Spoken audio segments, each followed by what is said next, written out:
All right, folks, welcome back. Before we get to our friend John Fund, a couple of stories here. You know that Senator Pryor really attacked, in my view, quite viciously, Congressman Cotton, his presumptive Republican opponent for the U.S. Senate seat in Arkansas.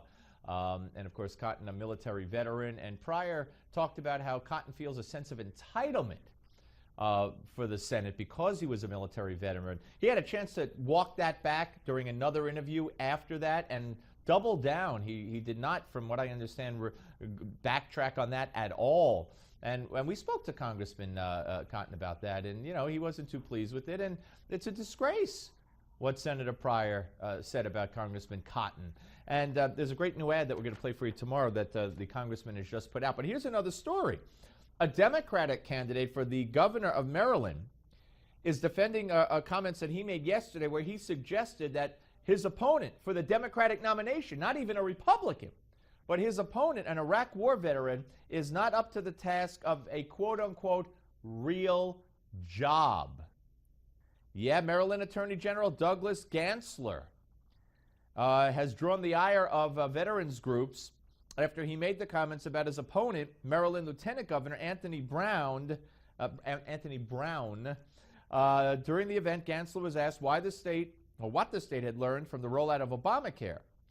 And I don't know, he said that the website woes prove Maryland needs someone who has leadership experience and worked with budgets, someone he said was unlike Brown. I'm running against somebody who has never managed anybody, never run anything. His ads are about how he's a lawyer in Iraq, and that's all fine and good, but this is a real job. Wow. Wow. I know nothing else about this state attorney general. I don't know much about his Democratic opponent, but obviously there's going to be a primary. And just based on this, if this man doesn't apologize, how dare he? How dare he? Who's had the real job? You, sir? Or the man who went to Iraq to defend our country voluntarily? You got to be kidding me. You got to be kidding me. But this is, you know, this is what passes for the discourse, I guess. And that's Democrat against Democrat. It's just that the common theme is a disdain for military people in military service. They look down upon it. Remember what John Kerry said about our soldiers in Iraq. He was talking to high school students, I believe, and he said, you know, you work hard, you get good grades, you'll be successful. You don't, you'll wind up in Iraq. What the heck was that? But it seems consistent with here what the Attorney General of Maryland thinks and with what Senator Pryor thinks. Disgraceful. Just disgraceful. Oh, boy. All right, we're going to be joined momentarily here by our friend John Fund. And I want, what's that? Okay, well, before we go to John, let's play a little bit of 35 for John Fund, please. I think that Democrats should forcefully defend and be proud of the fact that millions of people like the woman I just described, who I saw in Pennsylvania yesterday, were helping because of something we did. I don't think we should apologize for it. I don't think we should be defensive about it. I think there is a strong, good, right story to tell. Be proud. It's helping millions of people. And more Democrats are taking the president's advice. All right, there you go. They are? Really? All right, welcome back. That's Al Sharpton commenting on what the president had to say the other day. And joining us now is John Fund, Newsmax contributor and national affairs columnist for National Review. Hello, John. Pleasure. Thank you, Steve. Always my pleasure. All right, so you know, you've written about and talked about the fact that you believe the Democrats know they're in trouble. How many do you think are going to follow Barack Obama and Al Sharpton's advice here? Desperate people do desperate things and say desperate, bizarre statements. Look, what would you talk about if you were a Democrat running for re-election or trying to help your party? Would you talk about the incredibly prosperous and growing economy? Would you talk about the incredible foreign policy successes of the Obama administration? Would you tout Obamacare, despite what the president thinks it will do for you politically? No, you have to change the subject. The politics of distraction mean you talk about, student loans, 70 women supposedly, which is not correct, earning 77 cents on the dollar, racial issues, you name it, anything to distract and rile up your base.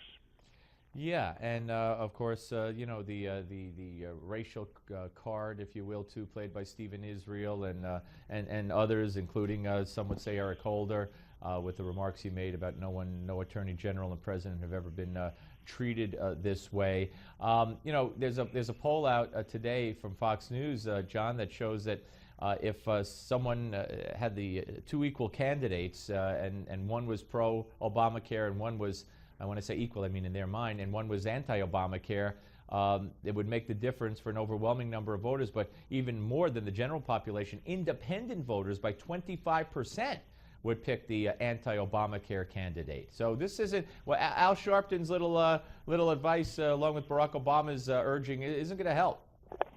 Well, snake oil salesmen have often tried to sell poison to unsuspecting people. In this case, they're doing it to unsuspecting people in their own party. Yeah, I guess that's right.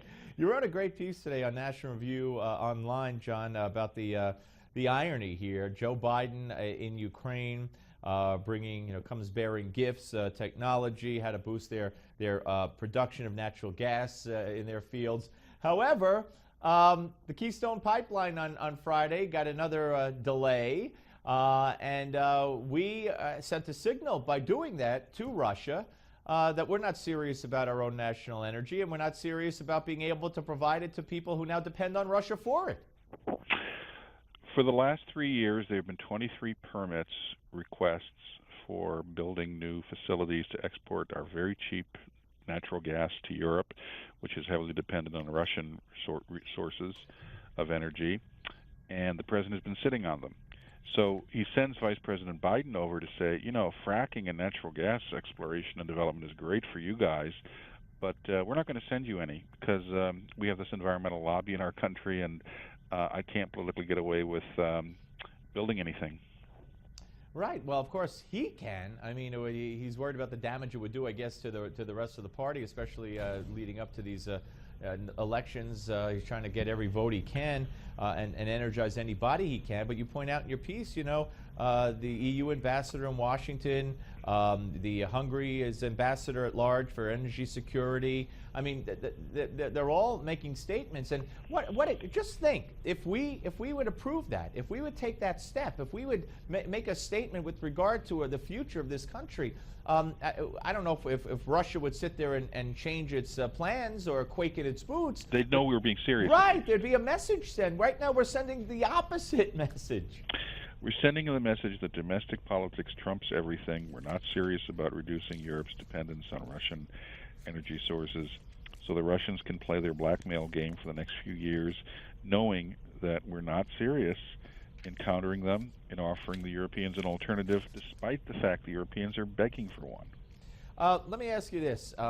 We have seen a decision today by the Supreme Court, which I think obviously needs to be applauded. And it wasn't a 5-4 decision. I think this speaks volumes. There's already some reports on some of the sites like Newsbusters where people are not reporting in their coverage that this decision was actually 6-2 with Elena Kagan recusing herself.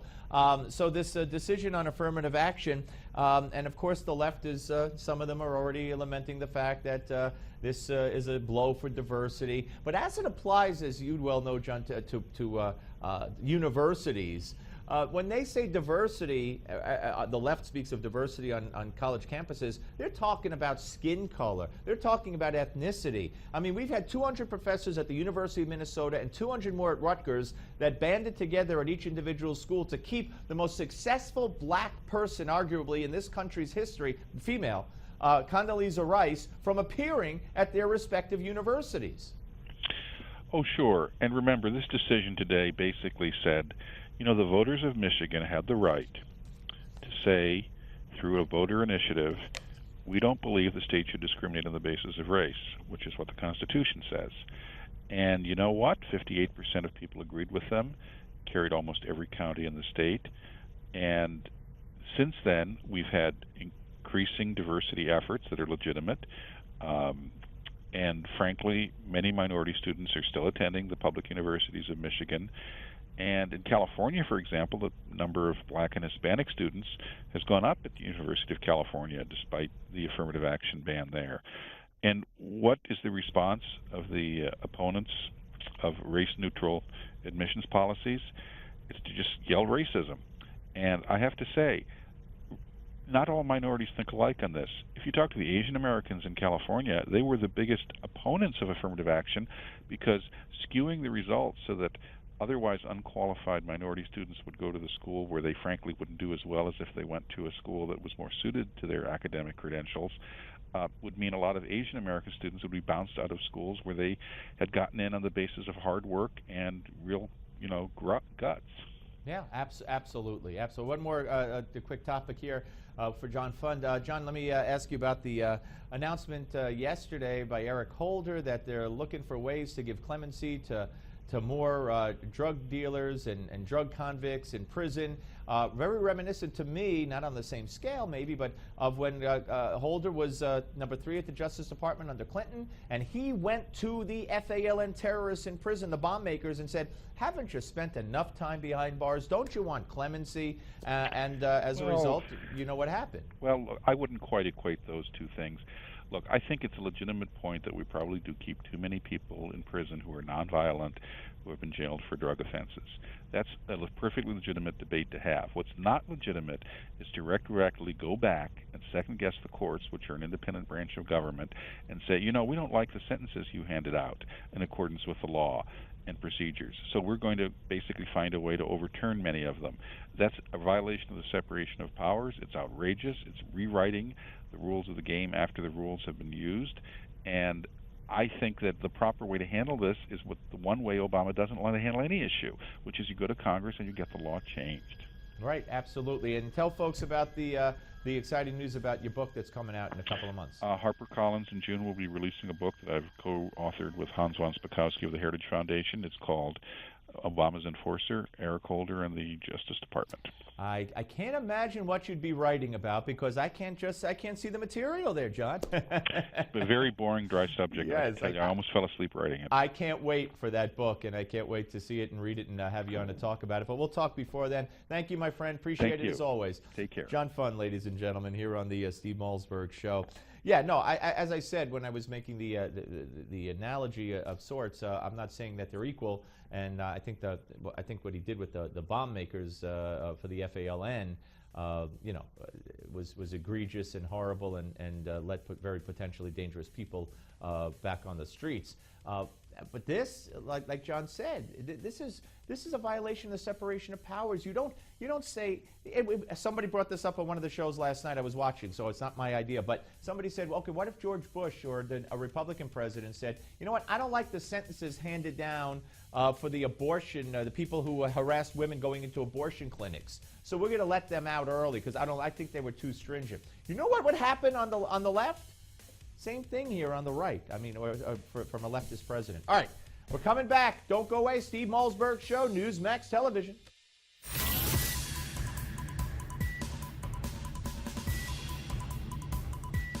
We don't just talk about the news. We talk to those making news. This is the Steve Malzberg Show. Brought to you